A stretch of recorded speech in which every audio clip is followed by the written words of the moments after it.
Ponzi scheme.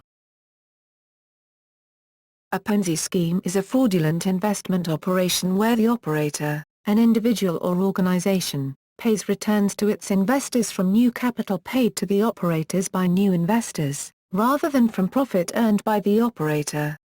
Operators of Ponzi schemes usually entice new investors by offering higher returns than other investments, in the form of short-term returns that are either abnormally high or unusually consistent. The perpetuation of the high returns requires an ever-increasing flow of money from new investors to sustain the scheme. The scheme is named after Charles Ponzi, who became notorious for using the technique in 1920. The idea present in novels, for example, Charles Dickens' 1844 novel Martin Chuzzlewit and 1857 novel Little Dorrit each described such a scheme, was actually performed in real life by Ponzi, who with his operation took in so much money that it was the first to become known throughout the United States. Ponzi's original scheme was based on the arbitrage of international reply coupons for postage stamps. However, he soon diverted investors' money to make payments to earlier investors and himself. Characteristics. Typically, extraordinary returns are promised on the original investment, and vague verbal constructions such as hedge futures trading, high-yield investment programs, or offshore investment might be used. The promoter sells shares to investors by taking advantage of a lack of investor knowledge or competence, or using claims of a proprietary investment strategy which must be kept secret to ensure a competitive edge. Ponzi schemes sometimes commence operations as legitimate investment vehicles, such as hedge funds. For example, a hedge fund can degenerate into a Ponzi scheme if it unexpectedly loses money, or simply fails to legitimately earn the returns promised and or thought to be expected, and the promoters, instead of admitting their failure to meet expectations, fabricate false returns and, if necessary, produce fraudulent audit reports. A wide variety of investment vehicles or strategies, typically legitimate, have become the basis of Ponzi schemes.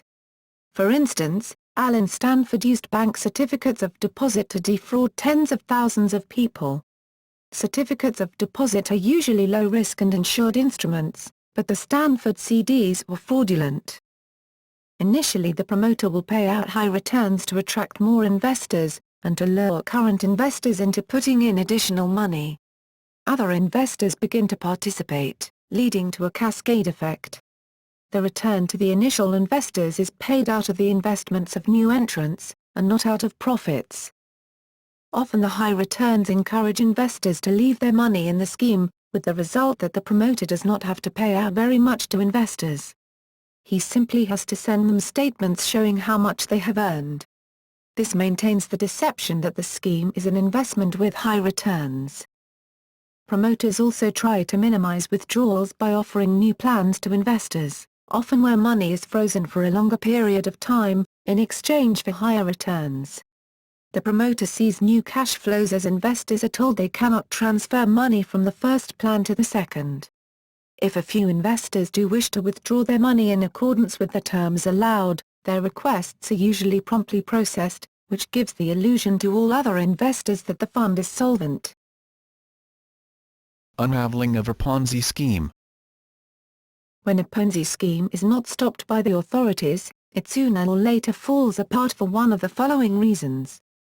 The promoter vanishes, taking all the remaining investment money, which excludes payouts to investors already made. Since the scheme requires a continual stream of investments to fund higher returns, once investment slows down, the scheme collapses as the promoter starts having problems paying the promised returns. The higher the returns, the greater the risk of the Ponzi scheme collapsing. Such liquidity crises often trigger panics, as more people start asking for their money, similar to a bank run. External market forces, such as a sharp decline in the economy, for example, the Madoff investment scandal during the market downturn of 2008, cause many investors to withdraw part or all of their funds. Similar schemes. A pyramid scheme is a form of fraud similar in some ways to a Ponzi scheme, relying as it does on a mistaken belief in a non-existent financial reality, including the hope of an extremely high rate of return. However, several characteristics distinguish these schemes from Ponzi schemes. In a Ponzi scheme, the schemer acts as a hub for the victims, interacting with all of them directly. In a pyramid scheme, those who recruit additional participants benefit directly. In fact, failure to recruit typically means no investment return. A Ponzi scheme claims to rely on some esoteric investment approach and often attracts well-to-do investors.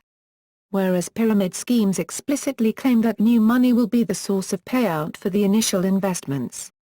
A pyramid scheme typically collapses much faster because it requires exponential increases in participants to sustain it.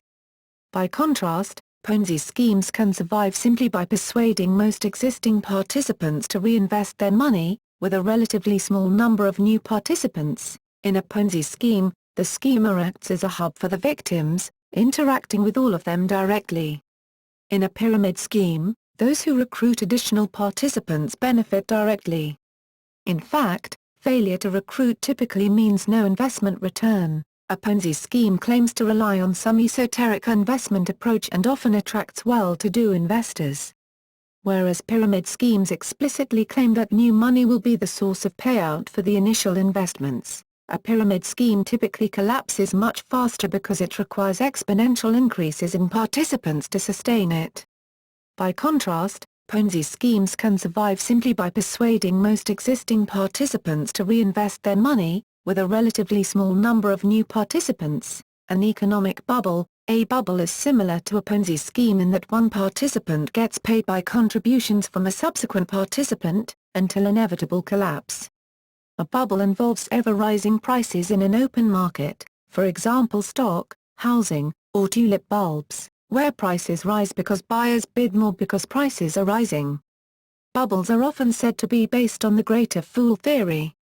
As with the Ponzi scheme, the price exceeds the intrinsic value of the item, but unlike the Ponzi scheme, there is no single person misrepresenting the intrinsic